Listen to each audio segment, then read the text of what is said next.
Hello everyone, this is Siddharth Patel. Welcome to Magnet Brains. ये video आप लोगों के लिए बहुत ही इंपॉर्टेंट होने वाला है क्योंकि जो आपकी बुक है politics in India since independence, उसका जो चैप्टर नंबर 5 है that is parties and party system in India, इसका हम लोग मसाला रिवीजन मतलब 15 मिनट में हम इस पूरे चैप्टर को 15 से 30 मिनट के अंदर अंदर हम इस पूरे चैप्टर को समझने वाले हैं।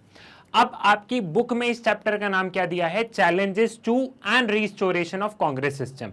लेकिन आपको भी पता है कि सीबीएसई ने चैप्टर का नाम बदल दिया है और कुछ एक आध एडिशनल टॉपिक किसी किसी चैप्टर में ऐड ऑन किए, तो मैं वो एडिशनल टॉपिक को भी करवा दूंगा और आपको मैं नए नाम से करवा रहा हूं। ठीक है, इस चैप्टर का पुराना नाम क्या है? Challenges to and restoration of Congress system, और इस चैप्टर का जो नया नाम हो गया है वो क्या है? Parties and party system in India. ये हमारे चैप्टर का नया नाम है। अब इस चैप्टर को हम मात्र 30 मिनट के अंदर अंदर समझ लेंगे, इसकी हम पूरी कहानी को समझ लेंगे। See, political science is all about story, और जिसमें आपकी ये वाली जो बुक है ना, politics in India since independence, ये तो एकदम कहानी की तरह है कि अभी क्या हुआ फिर बाद में क्या हुआ, है ना। ये पूरा एक स्टोरी की तरह है, तो मैं मात्र 30 मिनट के अंदर अंदर आपको पूरी स्टोरी सुना दूंगा। ठीक है, तो स्टार्ट करते बिना टाइम वेस्ट किए और जल्दी से हम हमारे इस चैप्टर को फिनिश करते हैं। सबसे पहले प्राइम मिनिस्टर, यहां पे देखो एक चीज और मैं ऐड ऑन कर दूं, मैंने इस पूरे चैप्टर को मात्र 16 पॉइंट, अगर आप एंड में देखोगे तो चैप्टर बहुत बड़ा है, पूरे 14 पॉइंट में मैंने इस चैप्टर को समझा दिया, मतलब मात्र 14 पॉइंट में इस चैप्टर को मैंने खत्म कर दिया है। तो ये आपके लिए भी लास्ट टाइम पे रिवीजन के लिए ये बहुत ज्यादा हेल्पफुल रहेगा। इतने बड़े चैप्टर को अगर हम सिर्फ 14 पॉइंट्स में खत्म कर रहे हैं तो आपके लिए भी ये रिवीजन नोट्स बहुत ज्यादा काम में आएंगे, तो आप इनसे पढ़ाई कर सकते हैं। ठीक, स्टार्ट करते हैं। Prime minister Jawaharlal Nehru passed away in May 1964. The 1960 was labeled as dangerous decade due to some unresolved problem like poverty, inequality, communal and regional division, etc. अब हम देखते हैं कि जैसे ही देश आजाद हुआ कांग्रेस की सरकार थी, जहां देखो वहां कांग्रेस ही कांग्रेस हमें देखने को मिलती थी। अब 1964 में क्या होता है? 1964 में जो हमारे प्राइम मिनिस्टर थे तब के पंडित जवाहरलाल नेहरू ही पास्ड अवे, ठीक है, उनकी मृत्यु हो गई थी। अब यहाँ पे समस्या ये आ रही थी कि ऑलरेडी हमारा देश बहुत सारी समस्याओं से जूझ रहा था। 1964 इस टाइम पीरियड को याद करो। 1962 में क्या हुआ था? हमारा वार वगैरह ये सारी चीजें चल रही थी। आप ध्यान करो, ये जो पूरा एरा है, यहाँ पे हमने वार वगैरह देखा, चाइना के साथ में वार देखा, ठीक है, और यहाँ पे आप ये सोचो कि देश अभी अभी आजाद हुआ है, ऊपर से हमने चाइना के साथ में हमारा वार हुआ, पाकिस्तान के साथ में हमारे कॉन्फ्लिक्ट चल रहे हैं, फिर with in the country internal conflict, like जितने भी सरकार के पास कुछ रुपए वगैरह जितने भी हमारे पास थे वो हमने डिफेंस पे खर्च करने लग गए थे, क्योंकि हमने चाइना के एग्जांपल से ये सीख लिया था कि हमें हमारी इंटरनल सिक्योरिटी को प्रोटेक्ट करना है, तो हमें आर्म्स एंड इक्विपमेंट वाली चीजों को अपनाना होगा। इस टाइम के दौरान अब थोड़ा सा इंटरनेशनल रिलेशन से लिंक करो। पाकिस्तान को सपोर्ट कौन कर रहा था? पाकिस्तान को सपोर्ट यूएसए कर रहा था, ठीक है, और इंडिया जो था, इंडिया ने ऑल्दो बोला था कि हम लोग नॉन अलाइनमेंट वाली मूवमेंट को, नॉन अलाइंड है, नॉन अलाइनमेंट वाले पार्ट में है, लेकिन तो भी हम लोग सोवियत ब्लॉक से ज्यादा टिल्टेड थे। क्लियर है? ये पूरा यहाँ का आपको सिनेरियो समझ में आ गया। तो 1964 में हमारे देश में बहुत सारी समस्याएं चल रही थी, पावर्टी थी, इनइक्वालिटी थी, हमने कम्युनल लाइंस, ठीक है, रिलीजन लाइंस पे भी हमने बहुत ज्यादा डिविजन्स वगैरह, ये सारी चीजें हमें देखने को मिली थी। अब यहाँ पे पंडित जवाहरलाल नेहरू की डेथ के बाद में सबसे बड़ा चैलेंज ये था कि अब कांग्रेस पार्टी को लीड कौन करेगा, इतने बड़े देश को चलाएगा कौन, अब कांग्रेस पार्टी का लीडर कौन होगा? तो यहां पे आया है लाल बहादुर शास्त्री, ठीक है। लाल बहादुर शास्त्री को क्या बना दिया गया? लाल बहादुर शास्त्री प्राइम मिनिस्टर बने। जो कांग्रेस की जो वर्किंग कमेटी थी उन्होंने तय किया, ठीक है, एकदम सबने मिलके एक स्वर में बोला कि लाल बहादुर शास्त्री जी देश के प्रधानमंत्री होंगे। अब लाल बहादुर शास्त्री के साथ में बहुत ज्यादा समस्याएं थी। आप इस पीरियड को ध्यान करो, 1964 टू 1966, इसमें इकोनॉमिक क्राइसिस थे, इकोनॉमिक क्राइसिस, और साथ साथ में हमारे ऊपर पाकिस्तान ने हमला किया था 1965 में। पाकिस्तान ने ये सोच के हमला किया था क्योंकि 1962 में चाइना से जब हमारा युद्ध हुआ था तो ऑलरेडी हमारी उस समय हार हुई थी, तो पाकिस्तान ने सोचा कि चलो हम भी युद्ध के लिए आगे बढ़ते हैं, हम भी युद्ध छेड़ते हैं, हो सकता है इंडिया हार जाए, ऑलरेडी इंडिया चाइना से हार चुका था, तो इंडिया की इकोनॉमिक हालत वैसे भी खराब है, तो क्यों ना इस चीज का फायदा उठाया जाए। लेकिन पाकिस्तान को बिल्कुल अंदाजा नहीं था कि इंडिया, जो भी कहो, पाकिस्तान का बाप ही है एक तरीके से, ठीक है। तो यहाँ पे क्या है, इंडिया ने बहुत मुंह तोड़ जवाब दिया और 1965 में पाकिस्तान को मुंह की खानी पड़ी। समझ में आ गया, ये वाली चीज समझ में आ गई। अब इसी दौरान हमने देखा कि फेल्ड मॉनसून्स भी थे, फेल्ड मॉनसून्स हो रहे थे, मॉनसून्स वगैरह नहीं हो रहा था, तो एग्रीकल्चर प्रोडक्शन हमारा कम होते जा रहा था। तो इंडिया वार से जूझा, उसके बाद में फेल्ड मॉनसून हो गए तो एग्रीकल्चर सेक्टर पूरा क्रैश हो गया। उसके साथ में हम लोग देख रहे थे कि फूड ग्रेन्स के प्राइसेस बढ़ते जा रहे थे, बेरोजगारी बढ़ती जा रही थी, हमारी इकोनॉमिक कंडीशन बहुत ज्यादा खराब थी और इंडिया को अभी भी अपने डिफेंस पे रुपए खर्च करना था, क्योंकि अगर हमारे ये जो दो देश है दैट इज चाइना और पाकिस्तान, अगर हमें इनसे लड़ना है तो हमें डिफेंस पे बहुत ज्यादा मेहनत करनी पड़ेगी। तो यहाँ पे लाल बहादुर शास्त्री जी ने क्या दिया, यहाँ पे उन्होंने नारा दिया जय जवान जय किसान। ठीक है, जय जवान जय किसान। एक तो उस समय वार वाली स्थिति थी, तो जय जवान और जय किसान। किसान होंगे तो क्या होगा, किसान होंगे तभी तो पूरा देश का पेट भरेगा ना, क्योंकि किसान के खेत से जो प्रोडक्शन हो रहा है। और जय जवान क्योंकि ये लोग क्या कर रहे थे, ये लोग हमारे देश की सीमाओं की रक्षा कर रहे थे। तो जय जवान जय किसान, लाल बहादुर शास्त्री जी ने ये स्लोगन दिया था। The Congress party face the challenge of political secession for Lal Bahadur Shastri, ठीक है, was a non-controversial leader from Uttar Pradesh. Second time after the death of Lal Bahadur Shastri, with an intense competition with Morarji Desai and Indira Gandhi, resolved through a secret ballot among the Congress MP. Indira Gandhi defeated Morarji Desai and a peaceful transition of power was seen as a sign of maturity of Indian democracy. लेकिन यहाँ पे India को एक समस्या और थी।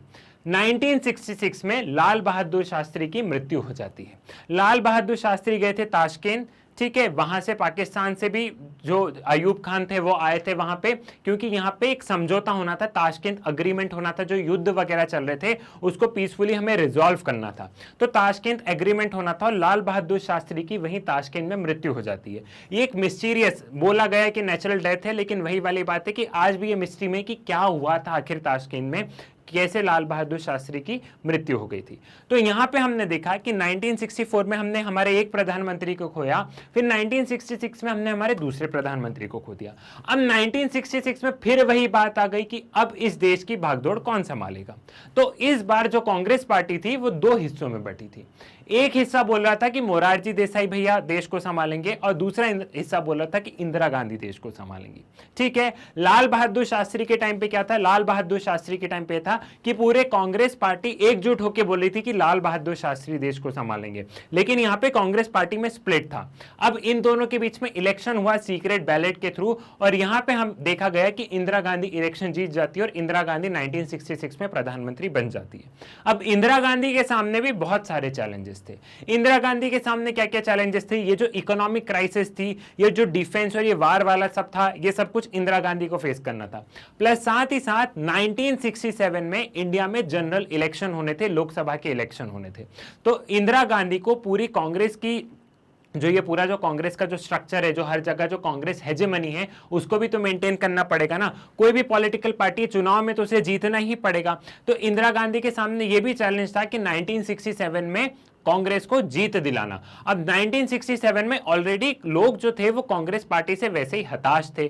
हताश क्यों थे, क्योंकि यही हमने देखा, फूड क्राइसिस, इकोनॉमिक क्राइसिस, ये सारी चीजें हमें देखने को मिली थी, बेरोजगारी बढ़ रही थी, देश की आर्थिक स्थिति सही नहीं थी। तो कांग्रेस पार्टी के सामने चैलेंज था कि कैसे जीतेंगे चुनाव, जब लोग इतने ज्यादा परेशान है तो हम चुनाव कैसे जीतेंगे, ये समस्या यहां पे आ रही थी।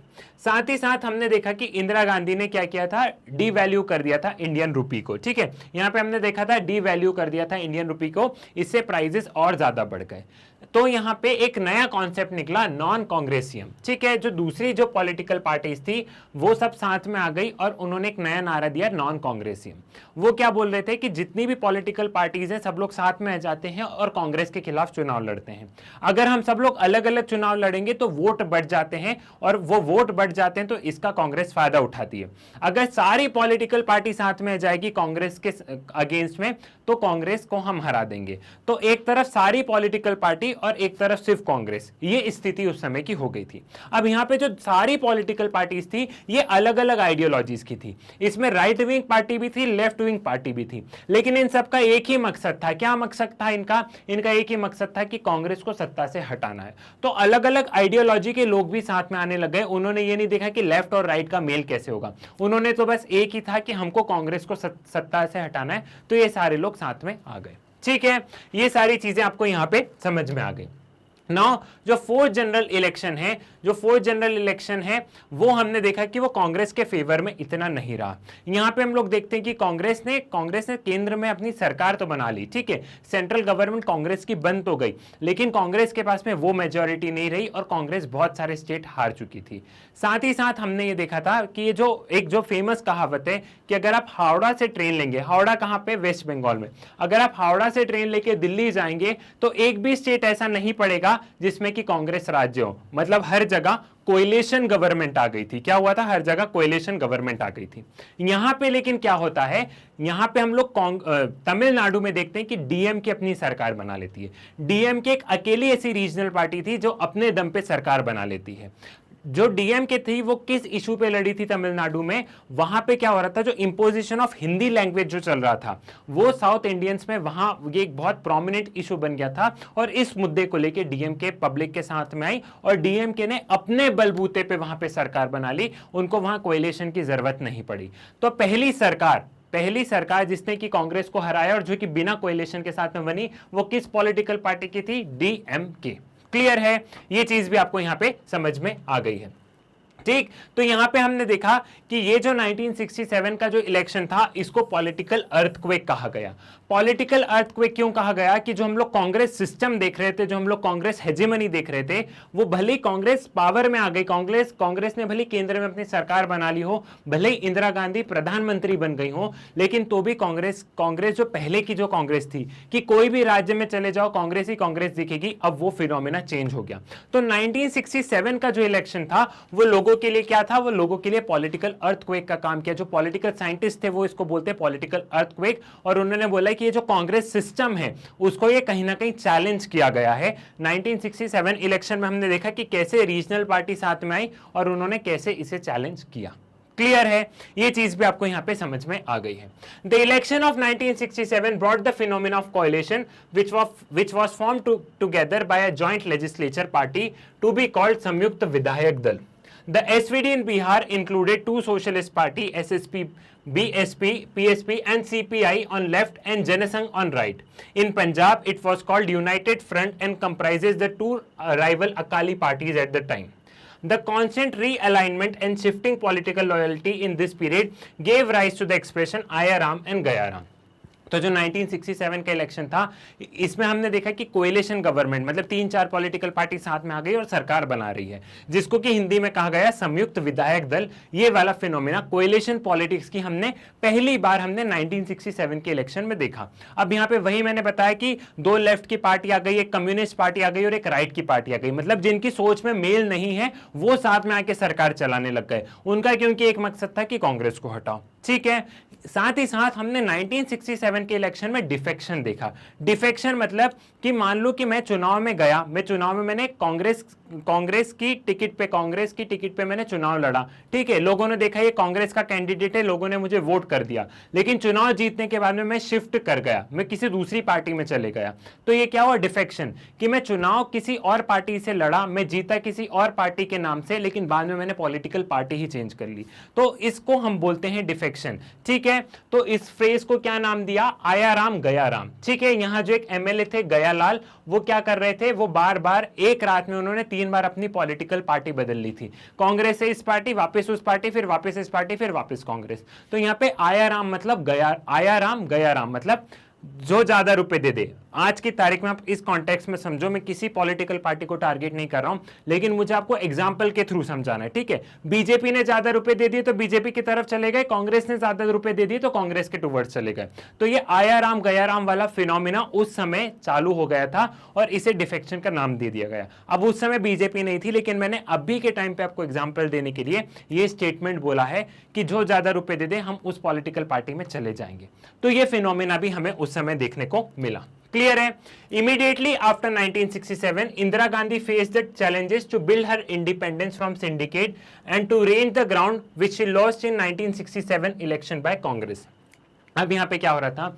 1967 में जो एक कांग्रेस का एक जो ग्रुप था जिसमें वरिष्ठ नेता थे, जिसमें एकदम पॉपुलर लीडर्स थे जो जवाहरलाल नेहरू के टाइम के थे, ठीक है, वो कहीं ना कहीं इंदिरा गांधी को अपोज कर रहे थे। वो क्यों कर रहे थे? क्योंकि इंदिरा गांधी के एक अपनी पर्सनालिटी में एक स्पार्क था, है ना, वो इन लोगों पे डिपेंडेंट नहीं होती थी। और इन लोगों को ये दिक्कत थी कि इंदिरा गांधी हमसे पूछ के काम क्यों नहीं कर रही, हमने इंदिरा गांधी को प्रधानमंत्री के लिए इसलिए चुना ताकि इंदिरा गांधी हमारे ऊपर डिपेंडेंट रहेंगी, हमने मोरारजी देसाई को इसलिए प्रधानमंत्री नहीं बनने दिया ताकि हमको ऐसा था कि इंदिरा गांधी के पास कम एक्सपीरियंस है तो ये बार बार हमसे पूछेंगी कि बताओ क्या करना, बताओ क्या करना है। लेकिन इनके सारे जो भी चाल थी इन पे इंदिरा गांधी ने पानी फेरा और इंदिरा गांधी अपने हिसाब से काम करने लग गई। तो ये जो कांग्रेस का जो ग्रुप था, जो पुराने लोग थे, उनको सिंडिकेट ग्रुप कहा जाता है कि जो कांग्रेस के जो पुराने ग्रुप थे, तो ये कहीं ना कहीं इंदिरा गांधी को चैलेंज करने लग गए थे।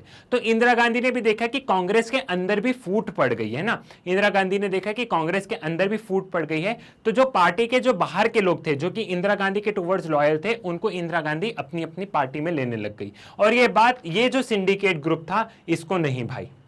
साथ ही साथ इंदिरा गांधी के साथ में एक और चैलेंज था कि 1967 में कांग्रेस बहुत जगह चुनाव तो हार गई, बहुत सारे स्टेट में चुनाव तो हार गई, लेकिन अब जो नया इलेक्शन होगा उसमें तो चुनाव जीतना है ना। तो इंदिरा गांधी ने क्या किया, नेशनलाइजेशन वाली बात करने लगे कि बैंकों को नेशनलाइज कर दो, सोशल वेलफेयर प्रोग्राम लेके आएंगे, ठीक है। तो यहाँ पे इंदिरा गांधी ने 10 पॉइंट प्रोग्राम निकाला 1967 में, और ये जो 10 पॉइंट प्रोग्राम था ये सोशलिस्ट आइडियोलॉजीज के टुवर्ड्स था कि बैंकों को नेशनलाइज कर देंगे, सोशल कंट्रोल होना चाहिए, पब्लिक डिस्ट्रीब्यूशन ऑफ गुड्स होना चाहिए, सारे कामकाज सरकार के हाथ में होना चाहिए, प्राइवेट प्लेयर की कोई एंट्री नहीं है। तो यहां पे इंदिरा गांधी ने 10 पॉइंट प्रोग्राम निकाला 1967 में, ताकि लोगों के बीच में क्या जाए, लोगों के बीच में ऐसा जाए कि हाँ भैया जो कांग्रेस है वो लोगों के फेवर में काम कर रही है और इंदिरा गांधी नेक्स्ट अपना चुनाव जीत सके। ठीक है, ये समझ में आ गया। It was informal name given to a group. यहां पे फिर क्या देखते हैं, यहां पे हम एक और चीज देखते हैं कि यहां पे होता है वाइस प्रेसिडेंशियल चुनाव का इलेक्शन। कब होता, प्रेसिडेंशियल, सॉरी वाइस प्रेसिडेंट नहीं, 1969 में प्रेसिडेंट के चुनाव का इलेक्शन होता है। तो यहां पे जो कांग्रेस में जो फूट डली थी, ये फूट लोगों के सामने आ गई। लोगों के सामने कैसे आई कि जो कांग्रेस का जो कांग्रेस की जो पार्टी के ऑफिशियल ग्रुप थे वो चाहते थे कि एन संजीवा रेड्डी बने प्रेसिडेंट, लेकिन इंदिरा गांधी चाहती थी कि जो वीवी गिरी हैं जो तब के वाइस प्रेसिडेंट थे वो प्रेसिडेंट बने। तो यहां पे क्या हुआ, यहां पे कांग्रेस पार्टी के लोग बोल रहे थे कि नहीं एन संजीवा रेड्डी बनेंगे, लेकिन इंदिरा गांधी ने मन में ठान लिया था कि मैं वीवी गिरी को प्रेसिडेंट बना के रहूंगी।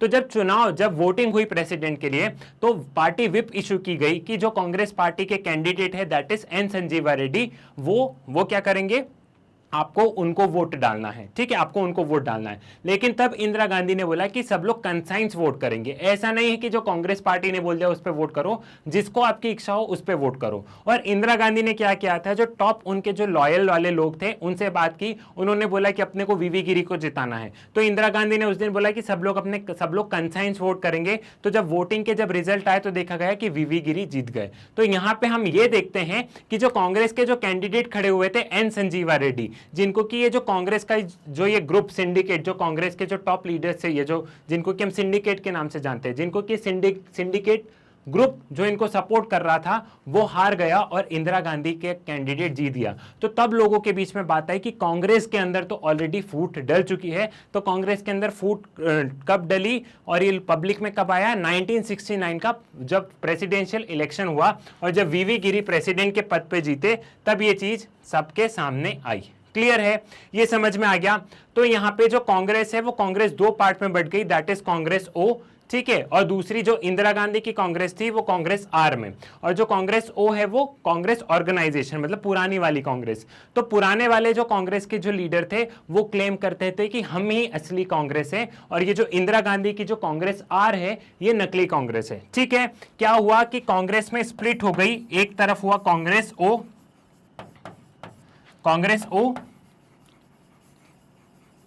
और कांग्रेस आर। ठीक है, जब कांग्रेस पार्टी बटी, यहां पे हमने देखा कांग्रेस में जब स्प्लिट आया तो कांग्रेस ओ और कांग्रेस आर में यहां पे डिवाइड हुआ। ठीक है, कांग्रेस आर जो था ये इंदिरा गांधी वाली थी, ठीक है, और ये जो थी ये सिंडिकेट ग्रुप जो कांग्रेस का है वो कांग्रेस ओ का पार्ट था। ठीक है, वो कांग्रेस, ये जो सिंडिकेट ग्रुप है कांग्रेस ओ का पार्ट था। तो अब यहां पे हमने देखा, यहां पे ये लोग जो थे ये लोग बोल रहे थे कि क्या बोला इन लोगों ने, इन्होंने बोला कि हम ही कांग्रेस के, मतलब कांग्रेस के हम ही हैं, मतलब कांग्रेस के रियल लोग हमें ये जो इंदिरा गांधी की जो कांग्रेस है नकली कांग्रेस है, और लोगों को भी लगता था कि कांग्रेस ओ ही सही कांग्रेस है। क्यों लगता था? क्योंकि इसमें जितने भी कांग्रेस के वरिष्ठ नेता थे वो सारे वरिष्ठ नेता किसमें थे? वो सारे वरिष्ठ नेता कांग्रेस ओ में थे। तो लोगों को भी लगता था कि इंदिरा गांधी की कांग्रेस नकली कांग्रेस है और ये वाली जो कांग्रेस है, ये वाली कांग्रेस असली कांग्रेस है। समझ में आ गया? ठीक है, तो यहां पे क्या हो रहा था, अब वापस से चुनाव आने थे। अब वापस से चुनाव आने थे तो यहां पे हम लोग देख रहे थे, मतलब वापस से चुनाव नहीं आने थे, हुआ ये था कि 1967 में भैया ये हो गया, 1967 में चुनाव हुए। जब कांग्रेस स्प्लिट हुई, कांग्रेस ओ में और कांग्रेस आर में, तो यहां पे ये हो रहा था कि जब कांग्रेस स्प्लिट हो गई तो इंदिरा गांधी की सरकार खतरे में पड़ गई। मतलब इंदिरा गांधी के पास में मेजॉरिटी तो थी, इंदिरा गांधी को सपोर्ट किया था कम्युनिस्ट पार्टी ऑफ इंडिया ने, तो communist party of India Indira Gandhi का साथ तो दे रही थी कि तुम सरकार चलाओ, लेकिन इंदिरा गांधी को इतना विश्वास था कि अब अगर मैं अकेले चुनाव जाके लड़ूंगी तो मैं जीत जाऊंगी। इंदिरा गांधी को विश्वास क्यों था? इंदिरा गांधी को विश्वास इसलिए था क्योंकि इंदिरा गांधी ने बहुत सारे प्रोग्राम्स लॉन्च किए थे, जैसे वो 10 पॉइंट प्रोग्राम मैंने आपको बताया ना, तो इंदिरा गांधी को था कि नहीं, तो इंदिरा गांधी ने तब के प्रेसिडेंट से बोला कि लोकसभा को डिसॉल्व कर दो, फिर से चुनाव करवाएंगे। तो लोकसभा को डिसॉल्व करवा दिया इंदिरा गांधी ने और 1971 में फिर से चुनाव हुए। जब 1971 में जब फिर से चुनाव होने को थे तो सारी पॉलिटिकल पार्टीज एक साथ में फिर से आ गई और उनके साथ में कांग्रेस ओ भी मिल गई, और एक तरफ सिर्फ और सिर्फ कांग्रेस आर, और इंदिरा गांधी का साथ कौन दे रही थी? Communist party of India.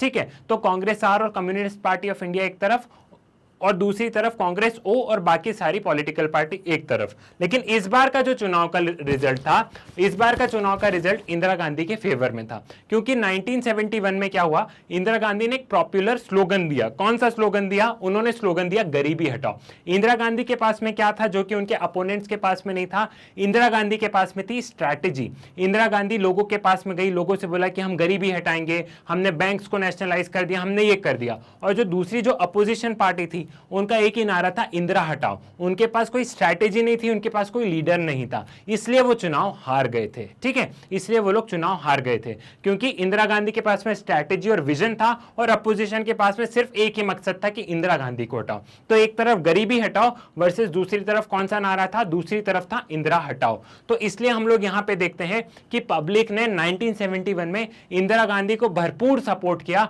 और इंदिरा गांधी चुनाव में जीत गई। 1971 में हमने देखा कि इंदिरा गांधी चुनाव में जीत गई, क्योंकि गरीबी हटाओ के नारे से इंदिरा गांधी ने दलित, महिला, पीड़ित, आदिवासी सभी का सपोर्ट ले लिया कि हम तुम सबकी भलाई करेंगे। तो इसी के साथ में 1971 में हमने देखा कि इंदिरा गांधी की पूर्ण बहुमत से सरकार बनी और बहुत ज्यादा सीट मिली और ग्रैंड अलायंस को कुछ नहीं मिल पाया। ये जो ग्रैंड अलायंस बनी थी सारी पॉलिटिकल पार्टीज की मिलके, इनको कुछ नहीं मिल पाया।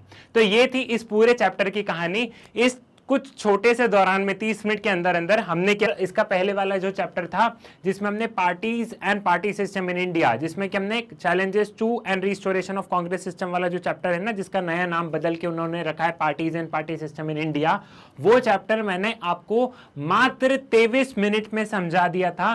तो अगर आपने वो चैप्टर नहीं देखा हो तो वो वीडियो जरूर देख के आना, क्योंकि पॉलिटिकल साइंस में कहानी चल रही है। तो अगर आपने कहानी का कोई भी एक पार्ट मिस कर दिया ना, एक मूवी के टाइप में अगर आपने मूवी का कोई एक पार्ट मिस कर दिया तो आपको पीछे की कहानी समझ में नहीं आएगी।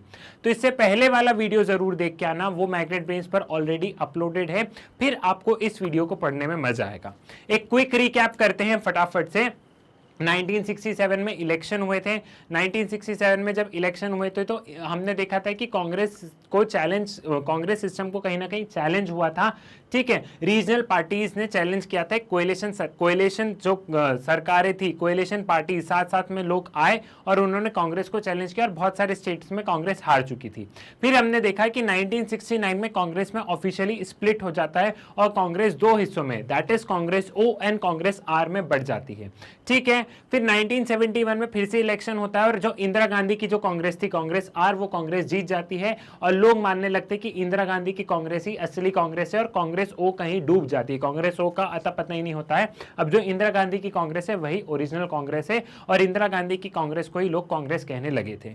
अब 1971 में अब इंटरनेशनल रिलेशन में चलते हैं। हमारा फिर से बार हुआ था पाकिस्तान के साथ में और 1971 में हमने जो वेस्ट पाकिस्तान था, जो ईस्ट पाकिस्तान था, ठीक है, हमने उसे आजाद करवाया था, ईस्ट पाकिस्तान को, वेस्ट ने ईस्ट पाकिस्तान को, ठीक है, बांग्लादेश, हमने एक नया बांग्लादेश बना दिया था। तो उस समय ऐसे देखा गया कि इंदिरा गांधी थी हमारी प्रधानमंत्री, और जितने भी पॉलिटिकल लीडर्स थे, चाहे वो अपोजिशन के हो, कोई भी हो, ठीक है, सब लोग इंदिरा गांधी की इस चीज पे, मतलब जो उनकी कैरिज्मेटिक पर्सनालिटी थी, उन सब, वो इंदिरा गांधी की सभी लोग तारीफ करते थे कि क्योंकि हम इंदिरा गांधी को कहते हैं ना आयरन लेडी, ठीक है, कि वो कुछ भी कर सकती हैं और उनके पास में वो दृढ़ निश्चय और वो कुछ भी करने वाली वो पावर है उनके पास में। तो 1971 में इस वार के बाद में हमने देखा कि इंदिरा गांधी की भरपूर तारीफ हुई है। चाहे अगर हम इंटरनेशनल अरीना में भी देखें तो इंडिया ने अपने आप को, इंडिया की इमेज ऐसे प्रोजेक्ट की गई है कि इंडिया एक बहुत ज्यादा पावरफुल नेशन है। क्लियर है? अब यहां पे आपको एक चीज समझनी है, एक कोट है, power tends to corrupt and absolute power corrupt absolutely. फिर से मैं रिपीट कर रहा हूं, power tends to corrupt and absolute power corrupt absolutely.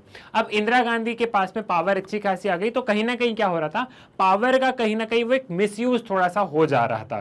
कहीं ना कहीं हम लोग देख रहे थे, जो कांग्रेस में और भी लोग हैं, पावर आ गई, वापस हम 1971 में देखते कि कांग्रेस ही कांग्रेस है, जहां देखो वहां कांग्रेस ही कांग्रेस है। तो एक तरीके से वही कांग्रेस सिस्टम वाली बात वापस से आने लगी, ठीक है। लेकिन यहां पे हम लोग देख रहे थे कि इस बार थोड़ा सा एक अथॉरिटेरियनिज्म की टुवर्ड्स हमारी सरकार मूव करने लगी थी, ठीक है। 1971 में जब सरकार बनी थी तो इंदिरा गांधी ने कौन सा नारा दिया था, इंदिरा गांधी ने गरीबी हटाओ वाला नारा दिया था, और लोग इससे बहुत ज्यादा प्रभावित थे। इसमें जो दलित, जो पिछड़े, जो महिलाएं, जो सारी लोग थे, उन सब ने इंदिरा गांधी का बहुत ज्यादा सपोर्ट किया, क्योंकि उनको उम्मीद थी कि हमारी गरीबी हटेगी, वाकई में सरकार कुछ ऐसे स्टेप्स लेगी जिससे गरीबी हटेगी। अब हम यहाँ पे ऐसे देखते हैं कि यहाँ पे जो एक इंदिरा गांधी के खिलाफ इलाहाबाद हाईकोर्ट में क्या होता है, राज नारायण के द्वारा यहाँ पे एक पिटीशन चैलेंज की जाती है कि इंदिरा गांधी ने अपने चुनाव में गवर्नमेंट मशीनरी को लगाया। तो उन्होंने एक पिटीशन डाली थी इलाहाबाद हाईकोर्ट में कि ये जो इलेक्शन है, ये मतलब जो इंदिरा गांधी की जिस सीट से वो लड़ी है, ये इलेक्शन कहीं ना कहीं नल एंड वॉइड है, क्योंकि उन्होंने गवर्नमेंट मशीनरी क्यों यूज की। और यहाँ पे इलाहाबाद हाईकोर्ट ने इंदिरा गांधी के अगेंस्ट ही डिसीजन दे दिया। इलाहाबाद हाईकोर्ट ने बोला कि जी हाँ, इंदिरा गांधी को अपनी सीट खाली करनी पड़ेगी, क्योंकि क्या हुआ है, वो जो इलेक्शन में लड़ी हैं तो उन्होंने गवर्नमेंट मशीनरी का यूज किया है, और इस इलेक्शन को हम मान्य नहीं करते। इंदिरा गांधी को जिस सीट से वो लड़ी, उस सीट को उनको खाली करनी पड़ेगी, ठीक है। तो यहां पे हम लोग देखते हैं कि यहां पे जयप्रकाश नारायण जो थे, जयप्रकाश नारायण ने इमीडिएटली इंदिरा गांधी का रेजिग्नेशन मांगा था, क्योंकि यहां पे हम लोग देख रहे थे कि 1975 में क्या हो रहा था, बहुत सारे क्राइसिस चल रहे थे। आप पहले से याद करो, 1964 से, जब मैंने आपको प्रीवियस वीडियो में बताया, तो 1964 से हम लोग देख रहे हैं कि इंडिया में इकोनॉमिक क्राइसिस बरकरार है। फेल्ड मॉनसून है, ड्रॉट वाली सिचुएशन हो गई है, हमारे वार हुए हैं, उसके बाद में हमने फिर से युद्ध लड़ा पाकिस्तान से, हमने बांग्लादेश को आजाद करवाया। तो जब भी युद्ध होता है तो उसकी एक अपॉर्चुनिटी कॉस्ट होती है, फ्री में नहीं लड़ा जाता, उसकी एक अपॉर्चुनिटी कॉस्ट होती है। तो इंडिया को एक अच्छी खासी उसकी अपॉर्चुनिटी कॉस्ट भरनी पड़ी, तो हमारे फिर रुपए वहां पे लगे। और देश में इस तरीके की हालत है, देश में एक तरफ तो सरकार ने बोला गरीबी हटाओ, और यहाँ पे हम लोग देख रहे हैं कि लॉ एंड ऑर्डर की सिचुएशन खराब होती जा रही है। यहाँ पे लोग प्रोटेस्ट कर रहे हैं, लोगों को खाने का नहीं मिल रहा है, पावर्टी, इनइक्वालिटी देखने को मिल रही है।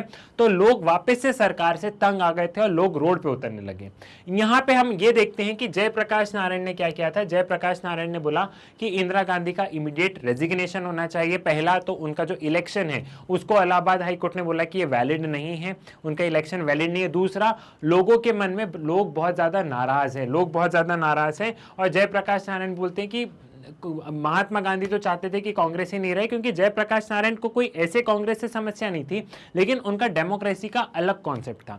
जयप्रकाश नारायण चाहते थे कि जो पावर जो है वो लोकल गवर्नमेंट के पास में ज्यादा हो, कंपेरेबल सेंट्रल गवर्नमेंट के पास। तो जयप्रकाश नारायण का उन्होंने एक डेमोक्रेटिक सोशलिज्म के नाम से उन्होंने वो अपना वार, एक तरीके से जो हम कहते हैं ना, वो एक डेमोक्रेटिक सोशलिज्म के नाम से एक तरीके से उन्होंने प्रोटेस्ट, वार सही शब्द नहीं है, प्रोटेस्ट छेड़ा कि इस तरीके से डेमोक्रेसी रन करनी चाहिए। In March 1974, Bihar students protested to rising prices of food scarcity, unemployment and corruption. The Naxalite movement has used force to snatch land from the rich landowners and to give it to poor and to the landless. यहाँ पे हम लोग देख रहे हैं कि बिहार गुजरात में क्या हो रहा है। बिहार गुजरात में 1974 में बहुत ज्यादा स्टूडेंट्स, यहाँ पे हम लोग देख रहे हैं बहुत ज्यादा स्टूडेंट्स क्या कर रहे हैं, बहुत ज्यादा स्टूडेंट प्रोटेस्ट कर रहे हैं। जयप्रकाश नारायण उन्हें लीड कर रहे हैं, ठीक है, बहुत ज्यादा स्टूडेंट प्रोटेस्ट कर रहे हैं। बिहार में देख लो, गुजरात में देख लो, आप कहीं पे भी देख लो, किसी भी स्टेट में देख लो, तो बहुत ज़्यादा स्टूडेंट प्रोटेस्ट कर रहे थे, प्राइजेस जो बढ़ रहे हैं उस पर प्रोटेस्ट कर रहे थे। साथ ही साथ इस दौरान हम लोग नक्सलाइट मूवमेंट भी देखते हैं। नक्सलाइट मूवमेंट में ये जो नक्सलाइट जो आप लोग जो आज देखते हैं, ये क्यों सरकार से इतना खफा है? ये इसलिए है क्योंकि इनको हमेशा रिच लोगों ने एक्सप्लॉइट किया है। इनका ये कहना है कि जो हमारी ज़मीन थी वो रिच लैंड ओनर्स ने हमसे छीनी है, वो हमसे बंधवा मजदूरी वहाँ पे करवाते हैं। तो नक्सलाइट हमेशा सरकार के खिलाफ भी क्यों आवाज़ उठाते हैं, अगर आप आज भी देखो, क्योंकि उनको लगता है कि ये जो गवर्नमेंट है ये प्रो कैपिटलिस्ट है, ये रिच लोगों को सपोर्ट करती है, हमारे लिए कुछ नहीं कर रही है। इसलिए नक्सलाइट और सरकार में हमेशा एक वो देखते हैं, टसल देखते हैं। और नक्सलाइट वैसे भी इन रिच लोगों को वैसे भी पसंद नहीं करते, क्योंकि उन्हें लगता है कि ये हमें एक्सप्लॉइट करेंगे। वो इनसे लैंड छुड़ाने की कोशिश करते हैं कि लैंड हमारा है। वो चाहते हैं कि ये जो रिच, जो बड़े बड़े लोग हैं, जो रिच लैंड ओनर्स हैं, इनके पास जो 100-200 एकड़ जमीन है, इसको डिस्ट्रीब्यूट कर दी जाए गरीबों में। ठीक है, तो प्रॉपर लैंड रिफॉर्म्स अच्छे से इंप्लीमेंट नहीं हो पाए थे, इसलिए हमने देखा कि उस समय नक्सलाइट मूवमेंट भी एकदम अपनी चरम सीमा पे थे। क्लियर, ये चीज भी आपको समझ में आ गई। फिर हम उस समय 1974 में हमने रेलवे स्ट्राइक भी देखी थी। ठीक है, national coordination committee led by George Fernandes for pressing their demands. Railway strike जो थी उसमें जॉर्ज फर्नांडिस की तरफ से, ठीक है, स्पीड में चीजें हो रही है, तो यहाँ पे क्या हो रहा है, शब्द में आप टंग ट्विस्ट हो रही है। ठीक है, तो यहाँ पे क्या है, जॉर्ज फर्नांडिस द्वारा इन्होंने रेलवे स्ट्राइक को लीड किया था, और यहाँ पे इनकी डिमांड थी कि इनको बोनस मिले, इनको इंसेंटिव वगैरह मिले। लेकिन गवर्नमेंट ने इनकी बात को नहीं सुना। जहां पे भी प्रोटेस्ट होता था, गवर्नमेंट को लगता था लॉ एंड ऑर्डर की सिचुएशन है। तो यहाँ पे इंदिरा गांधी लोगों की बातों को समझने में चूक गई। उनको लगा कि लॉ एंड ऑर्डर की सिचुएशन है, तो वो पुलिस भेज देती थी, उन मूवमेंट को सप्रेस कर दिया जाता था। उनको ये समझ नहीं आ रहा था कि लोगों के मन में वाकई में पीड़ा है, लोग वाकई में नाराज है सरकार से। सेम रेलवे स्ट्राइक के साथ में हुआ, 20 दिन तक हड़ताल चली, 20 दिन बाद कोई सेटलमेंट नहीं हुआ, सब वापस काम पे लौट जाओ। 20 दिन तक काम एकदम रेलवे का एकदम ठप पड़ गया, लेकिन 20 दिन बाद कोई सेटलमेंट नहीं निकला, कोई बोनस, कोई इंसेंटिव, कुछ नहीं मिला, और इन्होंने क्या किया, वापस काम पे लौट जाओ। और सरकार बोनस और इंसेंटिव दे भी कैसे, क्योंकि सरकार के पास में, खुद के पास में अभी पैसे देश चलाने के लिए अभी कम है हमारे पास में पैसे। हम कैसे, जो सरकारी इंप्लॉय, हम कैसे उनका वेतन बढ़ाएं? तो ये बहुत सारी समस्या एक साथ में चल रही थी। तो एक ब्रॉडर टर्म में कह दूं मैं, तो इकोनॉमिक क्राइसिस उस समय चरम सीमा पे थे, बहुत ज्यादा प्रोटेस्ट हो रहे थे। साथ में हमने देखा कि इंदिरा गांधी का जो इलेक्शन था उसको इलाहाबाद हाई कोर्ट ने नल एंड वॉइड डिक्लेयर कर दिया है। तो इससे प्रोटेस्ट और बढ़ गया, इससे प्रोटेस्ट और भड़क गया। Before the declaration of emergency, many differences arose between government and the ruling party, leading to the strain between judiciary, legislature and executive. अब यहाँ पे एक और क्या हो रहा था, यहाँ पे एक हम देख रहे थे, इस समय के दौरान जुडिशरी और गवर्नमेंट के बीच में भी अच्छी खासी टसल चल रही थी। जुडिशरी और गवर्नमेंट के बीच में अच्छी खासी टसल क्यों चल रही थी? इन दोनों के बीच में अच्छी खासी टसल इसलिए चल रही थी क्योंकि गवर्नमेंट चाहती थी कि कुछ प्रो पीपल वेलफेयर प्रोग्राम्स लेके आए। ठीक है, तो और कुछ कहीं ना कहीं जुडिशरी कॉन्स्टिट्यूशन के दायरे में रह के सरकार को काम करना कहती थी।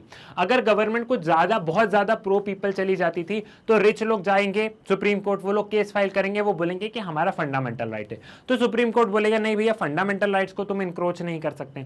तो यहाँ पे फंडामेंटल राइट्स और डीपीएसपी की एक अच्छी खासी हमें झड़प देखने को मिल रही थी। मतलब गवर्नमेंट और जुडिशरी, एक तरफ गवर्नमेंट क्या कर रही थी, government pro people policy, welfare programmes के लिए लोगों की लाइफ, लिबर्टी, इन सारी राइट्स में घुस रही थी। तो वो लोग आके कोर्ट में चैलेंज कर रहे थे और कोर्ट बोल रही थी कि फंडामेंटल राइट्स को छूना मत। तो इसको लेके गवर्नमेंट और जुडिशरी में अच्छी खासी हमें भिड़त देखने को मिल रही थी। तो यहाँ गवर्नमेंट का लोगों से टसल है, गवर्नमेंट का जो पॉलिटिकल अपोनेंट्स है उनसे टसल है। पॉलिटिकल अपोनेंट्स का इसलिए टसल है क्योंकि यहाँ पे इंदिरा गांधी की सरकार को लगता था कि पॉलिटिकल अपोनेंट्स जो हैं ये लोगों को भड़का रहे हैं। लोगों से टसल है, पॉलिटिकल अपोनेंट से टसल है, जुडिशरी से टसल है। साथ ही साथ में जुडिशरी ने इंदिरा गांधी का election null and void declare कर ही दिया है। तो एकदम से ऐसा कहे ना कि गवर्नमेंट के ऊपर एक, कहते हैं एक बहुत बड़ा बार टूट पड़ा है, ऐसे ही कुछ शब्द कहते हैं ना, तो वो वाली स्थिति यहाँ पे हो गई थी। तो यहाँ पे क्या हुआ, फिर इंदिरा गांधी ने क्या किया, on 25 June 1975 the government declare emergency. Indira Gandhi ने इमरजेंसी डिक्लेयर कर दी। अब किस ग्राउंड पे इमरजेंसी डिक्लेयर करी? Emergency on the recommendation of prime minister on the ground of threat to internal disturbance which invoked article 352 of constitution to bring law and order, restore effectively and above all implement pro poor welfare programme. Government ने 25 जुलाई 25 June 1975 को emergency declare करी। इस ground पे declare करी कि हमारे संविधान का जो आर्टिकल 352 है, गवर्नमेंट ने बोला कि इंटरनल डिस्टर्बेंस हो रहे हैं और उस इंटरनल डिस्टर्बेंस को हम लोग टैकल डाउन करने के लिए हम इमरजेंसी डिक्लेयर कर रहे हैं। तो गवर्नमेंट ने, इंदिरा गांधी गई, इंदिरा गांधी ने प्राइम प्रेसिडेंट से बोला इमरजेंसी लगाओ, उन्होंने इमरजेंसी लगा दी। क्लियर है? तो 25 जून की रात से इमरजेंसी हमारे देश में लागू हुई। अब इमरजेंसी में बहुत ज्यादा एट्रोसिटीज कमिट हुई। इमरजेंसी में क्या हुआ? इमरजेंसी में प्रेस का मुंह बंद कर दिया गया। ठीक है, प्रेस का मुंह बंद कर दिया गया। जो सरकार बोलती थी वो छपता था। कुछ दिन तक तो इन प्रेस वालों के यहाँ लाइट, बिजली ही काट दी गई थी उस दिन, ताकि अगले दिन अखबार में कुछ छपे नहीं, और पेपर में वही छपता था जो सरकार बोलती थी। जो पॉलिटिकल अपोनेंट्स थे उन सबको पकड़ पकड़ के जेल में डाल दिया गया। ठीक है, ये सारी चीजें सुप्रीम कोर्ट के जज उस समय कौन होंगे ये सरकार डिसाइड करने लग गई। ठीक है, फिर कुछ लोगों ने हाई कोर्ट में जाके इस पिटीशन को चैलेंज किया कि इमरजेंसी में लोगों की लाइफ और लिबर्टी पे तो सरकार आंच नहीं आने देगी। तो जब वो केस वापस सुप्रीम कोर्ट में गया तो सुप्रीम कोर्ट ने बोला कि नहीं, इमरजेंसी में सरकार लाइफ, लिबर्टी कहीं पे भी कुछ भी कर सकती है। ये हाई कोर्ट ने जो जजमेंट दिया है इसको हम चेंज करते हैं। तो यहाँ पे हम लोग देख रहे थे कि सुप्रीम कोर्ट ने भी सरकार को फेवर कर दिया वहां पे, और इमरजेंसी में टोटल अथॉरिटेरियन कंट्रोल, प्रेस हो चाहे पॉलिटिकल अपोनेंट हो, इन सबको जेल में डाल दिया, प्रेस का मुंह बंद कर दिया। और सरकार वहां पे हम लोग देख रहे थे कि और बहुत सारे प्रोग्राम्स, मतलब हम लोग देख रहे थे कि पॉपुलेशन कंट्रोल के बहुत ज्यादा स्ट्रिक्ट मेजर्स अपनाए गए उस समय। और उस समय जो कांग्रेस ने जो ब्यूरोक्रेटिक मशीनरीज थी इसको बहुत बुरी तरीके से यूज किया। पॉपुलेशन कंट्रोल के लिए जो गरीब लोग थे उनको उन्होंने इंजेक्शन लगाया ताकि मतलब जो गरीब लोग थे उनको कुछ रुपए दिए, कुछ इंजेक्शंस लगाया ताकि वहां पे और बच्चे नहीं हों उनके घर में। ठीक है, तो ऐसे बहुत सारे उन्होंने इतने स्ट्रिक्ट मेजर्स अपनाए कि इससे लोग तंग आ गए। और आप खुद सोचा ना कि आपको एक बंद करके कैद कर दिया गया हो तो आपको कैसा लगेगा। ठीक है, तो यहाँ पे ये सारी समस्या हमें एक साथ में देखने को मिली थी। अब यहाँ पे क्या होता है कि इमरजेंसी हट गई तो शाह कमीशन को अपॉइंट किया गया। 1977 में सबसे पहले तो इमरजेंसी हटने के बाद में चुनाव हुए, और चुनाव होते ही कांग्रेस की सरकार गई और जनता गवर्नमेंट पावर में आ गई। अब जनता गवर्नमेंट जब पावर में आई तो उन्होंने शाह कमीशन को अपॉइंट किया। अब शाह कमीशन का क्या काम था? शाह कमीशन का काम था कि इमरजेंसी में क्या हुआ है इसको रिकमेंडेशन देना, और क्या संविधान में कुछ बदलाव लाने चाहिए ताकि ये जो बाद में जो इमरजेंसी में ये जो ब्लंडर हुआ ये कभी बाद में ना हो। ठीक है, तो Shah commission in May 1977 the Janata party government appointed a commission of inquiry headed by justice J.C. Shah, retired Chief Justice of India. The commission examined various kind of evidence called scores of witness to give testimonies. The government of India accepted the finding, observation and recommendation contained in the two interim reports and third and final report of the Shah Commission. ठीक है, यहाँ पे फिर Shah commission ने जो दो interim report दी, एक final report दी, वो जनता गवर्नमेंट ने एक्सेप्ट की, क्योंकि शाह कमीशन को अपॉइंट ही इसलिए किया गया था कि तुम देखो इमरजेंसी में क्या एट्रोसिटीज हुई है और कॉन्स्टिट्यूशन में कुछ प्रोविजंस में बदलाव करने का, ताकि वापस से कभी ऐसे कोई इमरजेंसी ना लगे। Emergency taught many lesson. Firstly, to be difficult to do away with democracy. Secondly, necessary the advice to proclaim emergency in writing by president, by council of minister. Thirdly, it made everyone aware of more liberties. अब यहाँ पे क्या होता है, कोई भी चीज होती है तो उसके पीछे कुछ अच्छा होता है। अब यहाँ पे इमरजेंसी बिल्कुल एक डार्क एरा कहता हूं मैं, एक डार्क एरा है इंडियन डेमोक्रेसी का, लेकिन इमरजेंसी ने बहुत सारे लेसन्स बताए।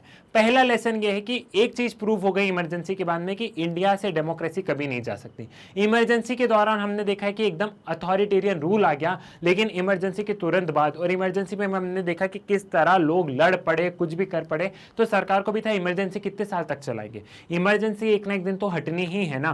तो एक चीज क्लियर हो गई कि इंडिया से डेमोक्रेटिक सेटअप तो कभी नहीं जा सकता। दूसरी चीज ये क्लियर हुई कि यहाँ पे हम लोग बहुत अवेयर हो गए अपनी राइट्स को लेकर, जो हमारी फंडामेंटल राइट्स है, जो कॉन्स्टिट्यूशन ने जो हमें राइट्स दी है, सारे लोग बहुत अवेयर हो गए अपनी सिविल लिबर्टीज, अपनी राइट्स को लेके, साथ ही साथ में दूसरे की राइट्स को वो लोग एक्सेप्ट करने लगे। तीसरा, अभी इमरजेंसी कैसे लगी थी? अभी इमरजेंसी ऐसे लगी थी कि इंदिरा गांधी ने प्रेसिडेंट से बोला कि भैया इमरजेंसी लगा दो, प्रेसिडेंट ने इमरजेंसी लगा दी। लेकिन अब अगर इमरजेंसी लगनी होगी तो प्रधानमंत्री को, जितने भी मंत्री रहते हैं ना, काउंसिल ऑफ मिनिस्टर, प्रधानमंत्री के अंदर जितने भी ये मंत्री है, फाइनेंस मिनिस्टर, डिफेंस मिनिस्टर, इन सबसे रिटर्न में लेना होगा कि हाँ इमरजेंसी लगना है, और प्राइम मिनिस्टर को खुद रिटर्न में देना होगा, फिर वो प्रेसिडेंट से बोलेंगे तब इमरजेंसी लगेगी। यहां इंदिरा गांधी ने कंसल्ट ही नहीं किया अपने काउंसिल ऑफ मिनिस्टर से, इंदिरा गांधी ने खुद बोला प्राइम मिनिस्टर से, प्रेसिडेंट से कि इमरजेंसी लगाओ, इमरजेंसी लग गई। और अब आज की तारीख में अगर इमरजेंसी लगना है तो ये संविधान में चेंज कर दिया गया है। क्या चेंज किया है कि प्राइम मिनिस्टर को काउंसिल ऑफ मिनिस्टर से रिटर्न में लेना होगा कि हाँ वाकई में देश में स्थिति खराब है और इमरजेंसी लगना चाहिए। क्लियर है? तो ये चीज इमरजेंसी में चेंज हो गई। ठीक है। Now as soon as the emergency was over and the Lok Sabha election were announced in 1977 to be turn into a referendum, hence politics after emergency was characteristics by the two major development. A. 1977 election defeated Congress on people's verdict against emergency and opposition fought on the slogan Save Democracy. Midterm election 1980 was held due to Janata Party lacked direction, leadership and common program, as well as it could not bring any fundamental change the policy pursued by the Congress. यहाँ पे सबसे पहले अब emergency हटने के बाद 1977 में चुनाव हुए तो कांग्रेस पार्टी चुनाव हार चुकी थी, इंदिरा गांधी चुनाव हार चुकी थी। 1977 में जनता पार्टी सरकार में आ गई। अब जनता पार्टी सरकार में तो आ गई और लोगों ने भी जनता पार्टी को क्यों चुना? क्योंकि लोगों को डेमोक्रेसी से प्यार हो गया था। लोगों ने सोचा कि नहीं भैया, इंदिरा गांधी की सरकार रह गई, बहुत अथॉरिटेरियन रूल होगा, इंदिरा गांधी की सरकार नहीं रह सकती है, हमें जनता पार्टी को चुनाव में लेके आना है क्योंकि उनको डेमोक्रेसी बचाना है। ये पहला पॉइंट हो गया। दूसरा पॉइंट ये हो गया कि जनता पार्टी भी सिर्फ 1980 तक सरकार में टिक पाई, सिर्फ 3 साल तक उनकी सरकार चल पाई, 5 साल का उनका टेन्योर नहीं रहा। अब 3 साल तक उनकी सरकार क्यों चल पाई? सिर्फ 3 साल ही क्यों चल पाई?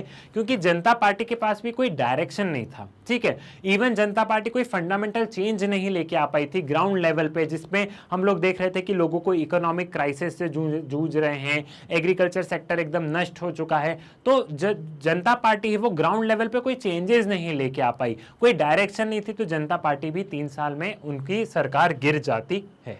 क्लियर है? The legacy of emergency of 1975 was felt in every sphere of life in politics, which is to be described as a period of constitutional and political crisis to have its origin in constitutional battle over jurisdiction of parliament and judiciary. यहाँ पे क्या देखा?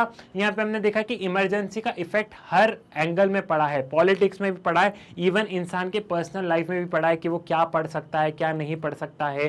ठीक है, तो यहाँ पे हमने देखा कि इमरजेंसी ने हर जगह डोमिनेट कर दिया, इमरजेंसी का इफेक्ट हर जगह था इंसान के पर्सनल लाइफ में।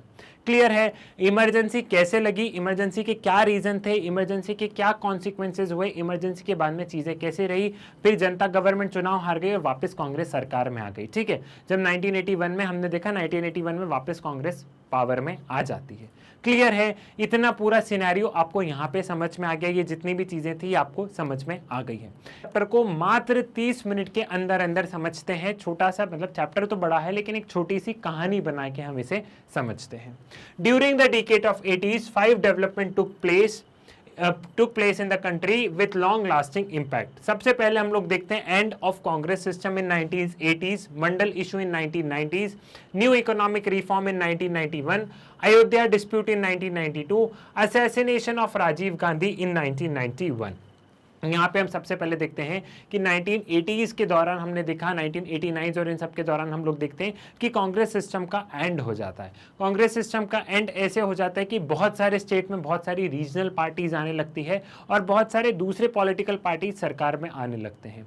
कांग्रेस भी अगर हम लोग देखते हैं उसके बाद में एक समय पे ये होता है कि केंद्र में भी सिर्फ और सिर्फ कोएलिशन सरकार चलती है। जो कांग्रेस की एक समय पे दबदबा था, वो दबदबा कहीं ना कहीं कांग्रेस अपने आप को खो चुकी थी। पहला इशू ये है।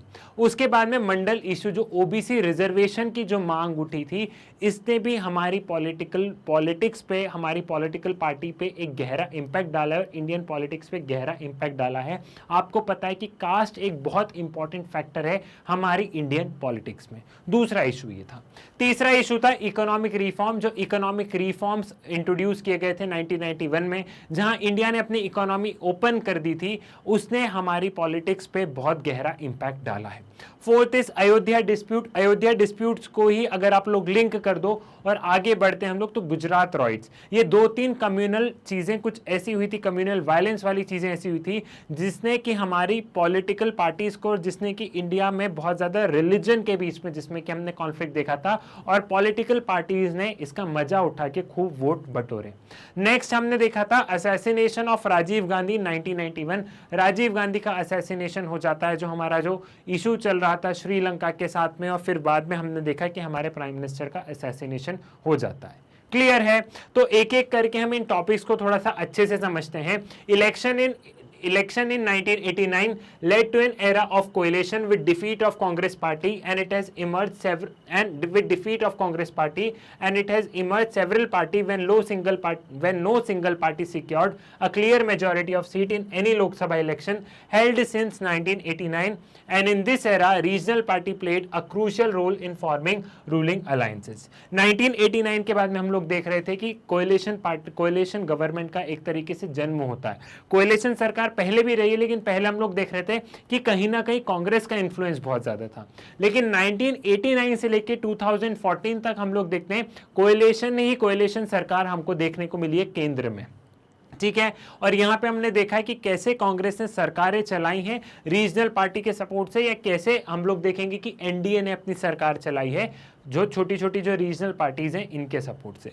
तो जो हम कांग्रेस सिस्टम देखते थे वो कांग्रेस सिस्टम कहीं ना कहीं एक तरीके से एंड हुआ है। Next, Atal Bihari Vajpayee was the Prime Minister during NDA government and his government formed in 1999 and completed its full term।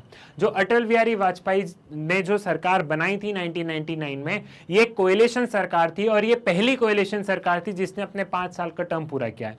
Coalition सरकार इससे पहले भी रही है, लाइक मोरारजी देसाई ने सरकार बनाई है, लेकिन उन्होंने अपना पूरा टर्म नहीं किया है। हम सेंट्रल गवर्नमेंट की बात कर रहे हैं, स्टेट गवर्नमेंट की बात नहीं कर रहे हैं। ठीक है, यहाँ पे हमने देखा था 1977 में कोएलिशन गवर्नमेंट बनी थी, लेकिन वो कोएलिशन गवर्नमेंट ने अपने 5 साल का टेन्योर पूरा नहीं किया था।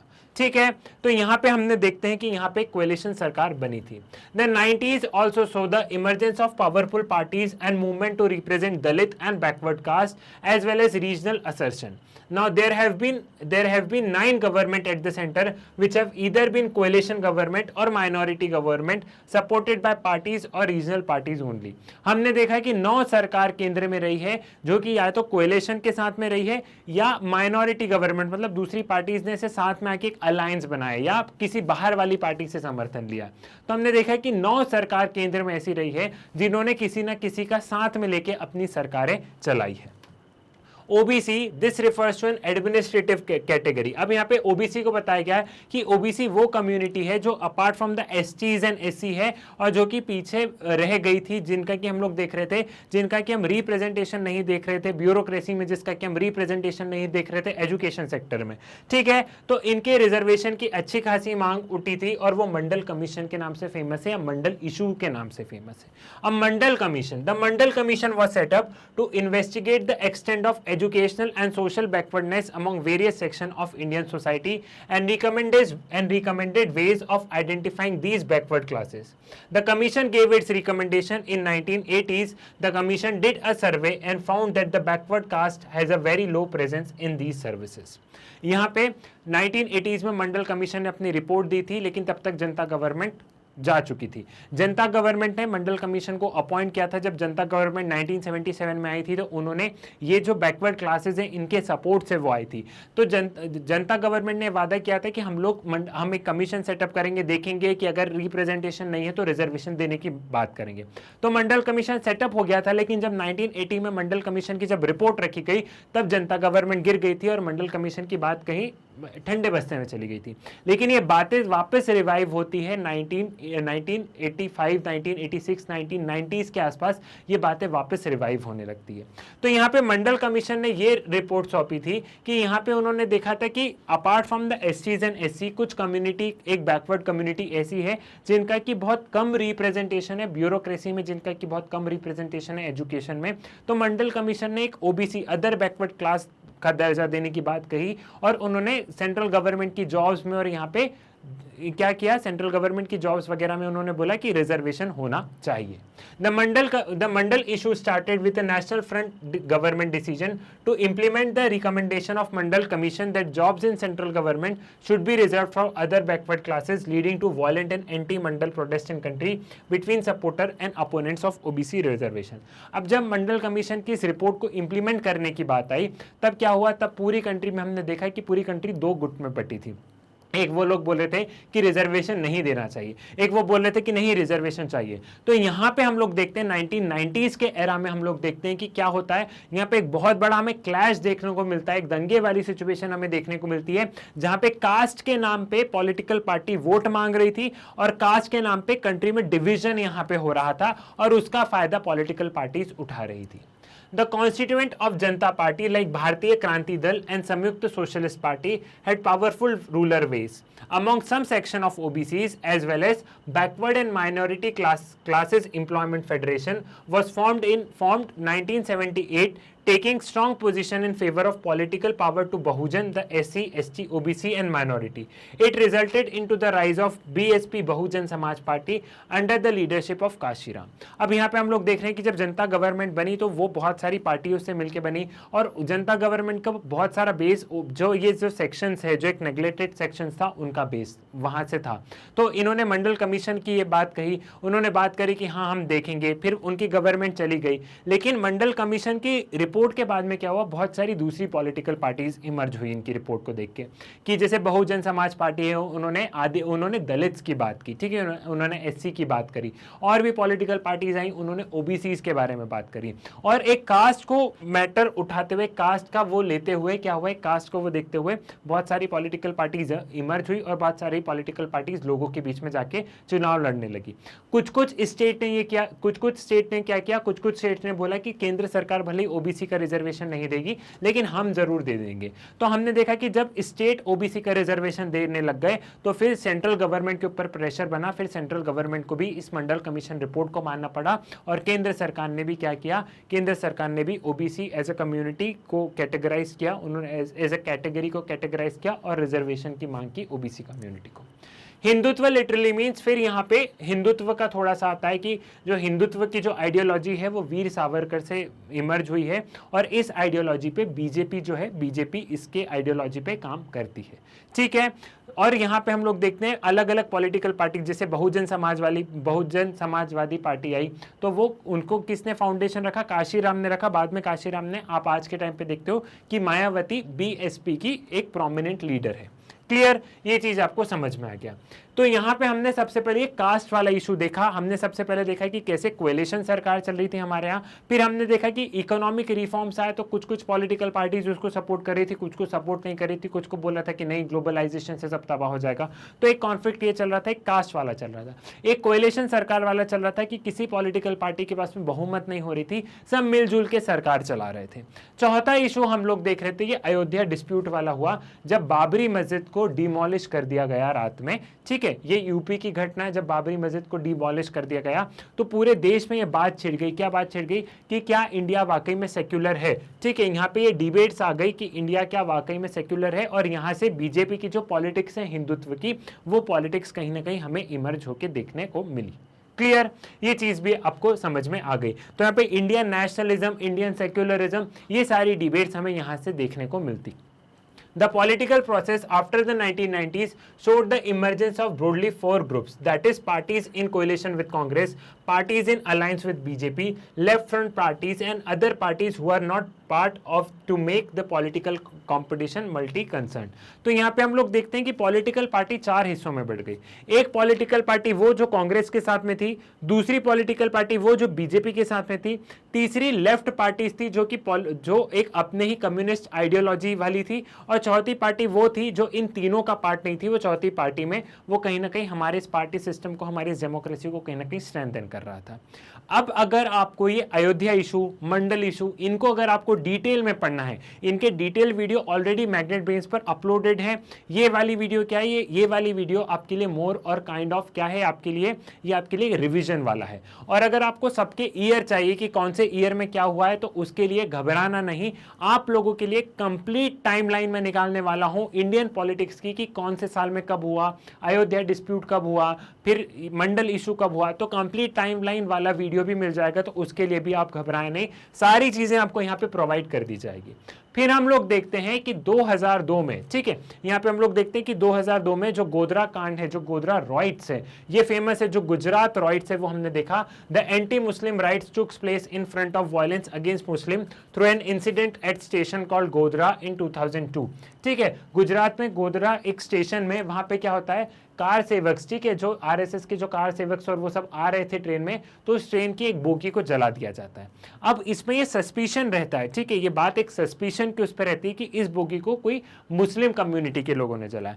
तो यहाँ पे एक पूरा एक राइट हो जाता है हिंदू एंड मुस्लिम्स के बीच में, और इसको स्टेट गवर्नमेंट वहां पे टैपल डाउन नहीं कर पाती है। स्टेट गवर्नमेंट यहाँ पे उसको उस राइट्स को रोक नहीं पाती है। तो यहाँ पे स्टेट गवर्नमेंट पे बहुत सारे एलिगेशंस लगते हैं, ठीक है, कि एक सस्पिशन था कि हो सकता है कि किसी मुस्लिम कम्युनिटी के लोगों ने किया है, लेकिन वो एक सस्पिशन के उस पर था, फिर स्टेट गवर्नमेंट उसको टॉपल डाउन नहीं कर पाई। तो एक पूरा हमने पॉलिटिक्स में ये देखते हैं कि रिलीजन बहुत आ जाता है। हमने देखा कास्ट आ गई हमारे इंडियन पॉलिटिक्स में, फिर हम ये देखते हैं कि रिलीजन हमारी पॉलिटिकल सिस्टम में बहुत ज्यादा डोमिनेट करने लग जाता है। In the midst of severe competition and many conflict, a consensus appear to have emerged among various parties। ठीक है, हम लोग चाहे फिर ये कैसे भी देखें, लेकिन हम लोग देख रहे थे कि कंसेंसस हमें देखने को मिल रहा था। हमें कंसेंसस कैसे देखने को मिल रहा था? हमें कंसेंसस देखने को मिल रहा था कि धीरे धीरे जो पॉलिटिकल पार्टीज है वो इकोनॉमिक पॉलिसी को लेकर सेटल हो रही थी। कंसेंसस मतलब सारी पॉलिटिकल पार्टीज आपस में हाथ भर रही थी कि ठीक है भैया, इकोनॉमिक रिफॉर्म सही हुए हैं, इकोनॉमिक रिफॉर्म में हम तुम्हारे साथ में हैं, तुमने इकोनॉमिक रिफॉर्म सही किए।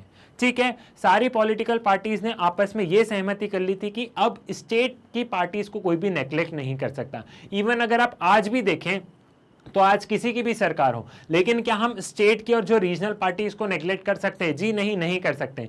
तो जो स्टेट वाली पार्टी है, जो रीजनल पार्टी है, वो इंडिया की आज की रियलिटी है, आप उसको नेग्लेक्ट नहीं कर सकते हैं। इकोनॉमिक रिफॉर्म को सारी पॉलिटिकल पार्टी ने एक्सेप्ट कर लिया था कि नहीं, ये इंडिया की भलाई में है। तो ये दो चीज पे इन सब की आपस में सहमति बन गई थी।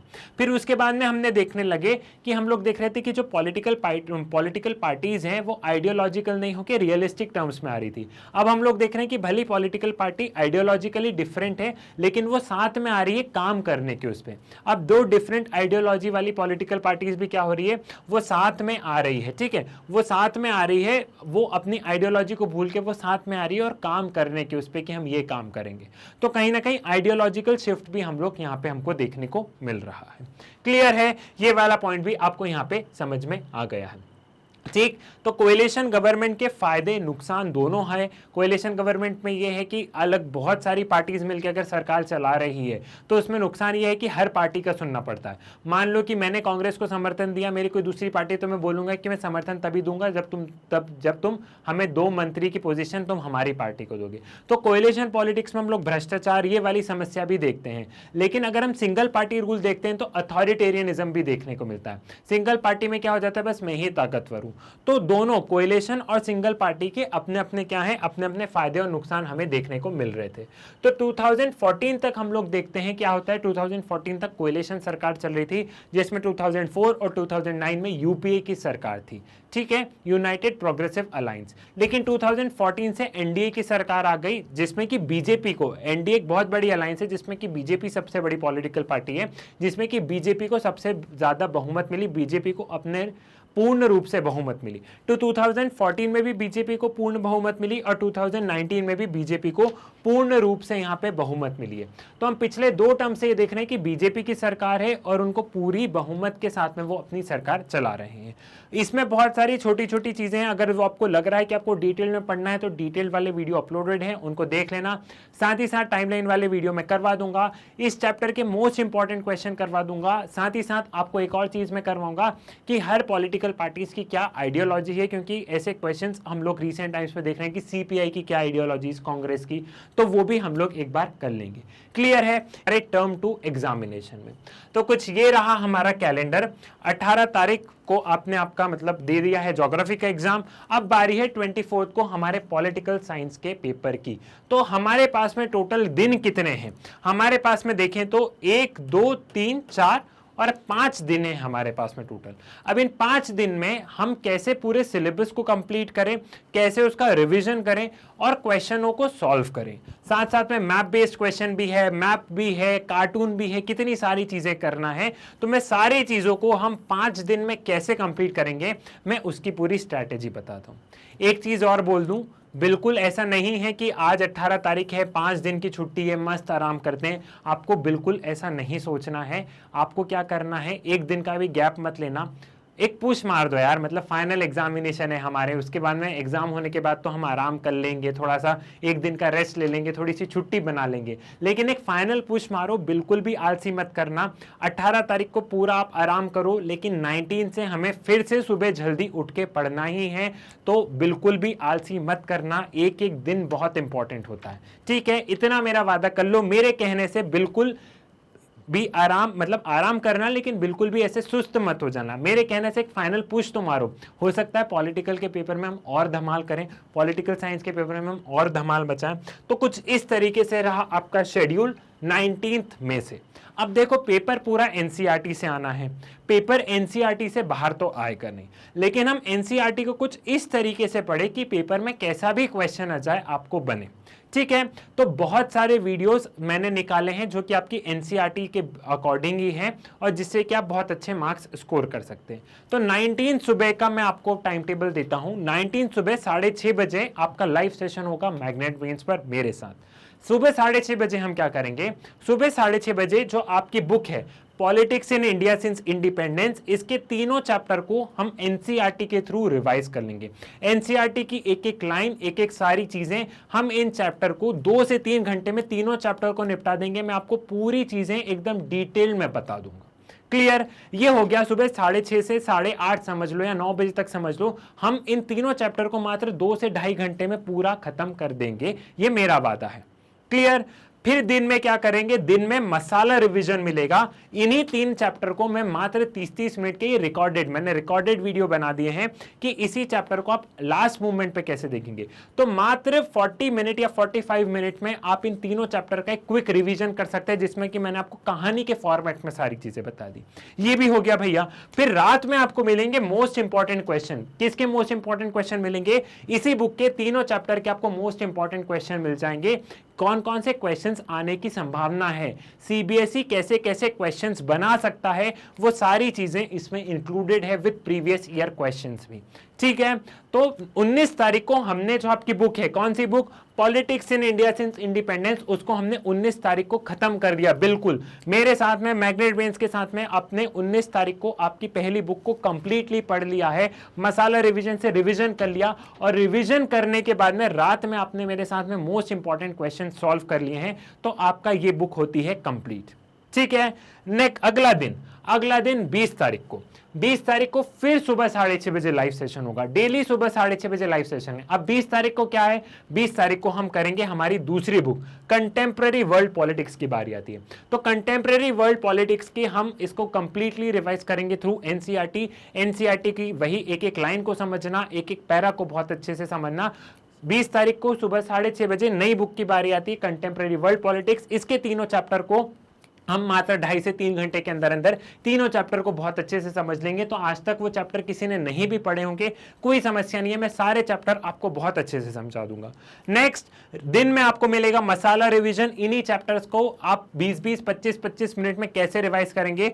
तो ये आधे घंटे से 45 मिनट का, मतलब आपको 3 वीडियो मिलेंगे, 15-15 मिनट के 3 वीडियो मिल जाएंगे। ठीक है, 15 से 20 मिनट के 3 वीडियो मिल जाएंगे, जिसमें तीनों चैप्टर को मैंने आपको एक कहानी के फॉर्मेट में बता दिया है। तो ये आपके फाइनल रिवीजन हो जाएगा। और रात में करेंगे हम इसी बुक के मोस्ट इंपॉर्टेंट क्वेश्चन को सॉल्व।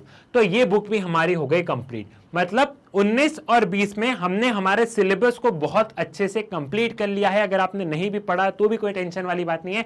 एनसीईआरटी को एकदम निचोड़ के हमने बहुत अच्छे से पढ़ लिया है, कहानी के फॉर्मेट में मसाला रिवीजन के थ्रू पढ़ लिया है। और लास्ट में हमने मोस्ट इंपॉर्टेंट क्वेश्चन की सीबीएसई कैसे क्वेश्चन पूछ सकता है वो भी कर लिया है। क्लियर है? अब हमारे पास में कितने दिन बच रहे हैं? 3 दिन बच रहे हैं, 21, 22 और 23। अब हम इन 3 दिन में क्या करेंगे, 21 को सुबह 6:30 बजे फिर मिलेंगे। है। अब जब हमारी दोनों बुक कंप्लीट हो गई है तो क्यों ना एक 40 नंबर का टेस्ट दे दिया जाए। तो हम 21 को सुबह क्या करेंगे, 21 को सुबह 6:30 बजे हम सैंपल पेपर को सॉल्व करेंगे। ठीक है कि अब हमने बुक पूरी पढ़ ली, मोस्ट इंपॉर्टेंट क्वेश्चन कर लिए, मसाला रिवीजन देख लिया, अब बारी आती है सैंपल पेपर सॉल्व करने की। तो सुबह 6:30 से 7:30 मात्र 1 घंटे में हम पूरे सैंपल पेपर को सॉल्व कर लेंगे। देन आपको दिन में क्या मिलेगा, दिन में मैं आपको एनसीईआरटी के सारे कार्टून समझा दूंगा। एनसीईआरटी में जितने भी कार्टून से एक एक कार्टून क्या, ये कार्टून क्या कह रहा है, ये कार्टून क्या कह रहा है, तो मैं आपको कंप्लीट कार्टून समझा दूंगा एनसीईआरटी के। तो आपको कार्टून्स को लेके भी नहीं डरना है। ठीक है, देन हम लोग क्या करेंगे, देन आपको एक और वीडियो मिलेगा complete timeline of Indian politics कि 1964 में क्या हुआ। 1964 में जवाहरलाल नेहरू की डेथ हो जाती है, फिर 1964 में ही लाल बहादुर शास्त्री प्रधानमंत्री बन जाते हैं, फिर 1966 में उनकी डेथ हो जाती है ताशकंद में, फिर इंदिरा गांधी प्रधानमंत्री बनती है 1966 में, 1967 में चुनाव होते हैं। तो कंप्लीट पूरी टाइमलाइन में आपको बता दूंगा 2019 तक कि इंडियन पॉलिटिक्स में कौन कौन से मेजर इवेंट हुए। तो कंप्लीट टाइमलाइन आपको इंडियन पॉलिटिक्स की मिल जाएगी। ठीक, फिर उसके बाद में क्या है, उसके बाद में आपको एक और वीडियो मिलेगा कि साउथ एशिया की कंप्लीट जो टाइमलाइन है कि साउथ एशिया में कैसे इवेंट्स अनफोल्ड हुए हैं, उसकी टाइमलाइन को मैं आपको समझा दूंगा, जो कि एनसीईआरटी में मेंशन है। इस टाइमलाइन को मैं आपको बहुत ही डिटेल में, बहुत ही क्रिस्प एंड क्लियर मैं आपको इस टाइमलाइन को भी समझा दूंगा। ठीक है भैया, हमारा रिवीजन और तगड़ा हो गया। अब हमारे पास में 2 दिन और है। 22 तारीख को क्या करें, तो 22 तारीख को भैया हम लोग सुबह मिलेंगे, प्रीवियस ईयर क्वेश्चन सॉल्व करेंगे। फिर लाइव सेशन होगा 6:30 बजे। यहां पे हम क्या करेंगे, पिछले 10 साल के पेपर को निपटा देंगे, पिछले 10 साल के पेपर्स को, पिछले 10 साल के इंपॉर्टेंट क्वेश्चन को सॉल्व कर लेंगे मात्र 1 से 1.5 घंटे में। तो 1 से 1.5 घंटे में हमने क्या किया, 1 से 1.5 घंटे में हमने प्रीवियस ईयर क्वेश्चन को सॉल्व कर लिया है। फिर दिन में हम लोग क्या करेंगे, दिन में जितनी भी फेमस पर्सनालिटीज हैं, ठीक है, उन सब के बारे में देखेंगे। लाइक जयप्रकाश नारायण हो गए, उन्होंने क्या काम किया, इंदिरा गांधी, जो जितनी भी फेमस पर्सनालिटी है एक बार हम उनका रिवीजन कर लेंगे। तो एक वो वीडियो मिल जाएगा, क्योंकि आपको ध्यान है, आप ऐसा कुछ मैप वर्क आएंगे कि वीवी गिरी कहां बॉर्न हुए थे, mark the state where V V Giri was born. तो यहां पे हम लोग क्या करेंगे, मैप बेस्ड क्वेश्चन भी सॉल्व कर लेंगे। जो आपने सैंपल पेपर में मैप्स देखे हैं ना, वो मैप बेस्ड क्वेश्चन भी मैं आपको सॉल्व करवा दूंगा कि ये लीडर यहां पे बॉर्न हुए, इन्होंने यहां पे प्रोटेस्ट किया। तो इसलिए हम लोग फेमस पर्सनालिटी को रिवाइज करेंगे, साथ साथ में हम इनके मैप बेस्ड क्वेश्चन भी सॉल्व कर लेंगे। क्लियर है, ये चीज समझ में आ गई। फिर आपको एक वीडियो मिल जाएगा आसियान और यूरोपियन यूनियन पे, यूरोपियन यूनियन की कंप्लीट टाइमलाइन, आसियान की कंप्लीट टाइमलाइन, आसियान कैसे ग्रो किया, यूरोपियन यूनियन कैसे ग्रो किया, तो ये वीडियो भी आपको मिल जाएगा। बढ़िया है, सब कुछ कंप्लीट है, बहुत ही शानदार। फिर हमारे पास में एक आखिरी दिन बचता है 23 तारीख को। अब 23 तारीख को फिर हम सुबह मिलेंगे 6:30 बजे।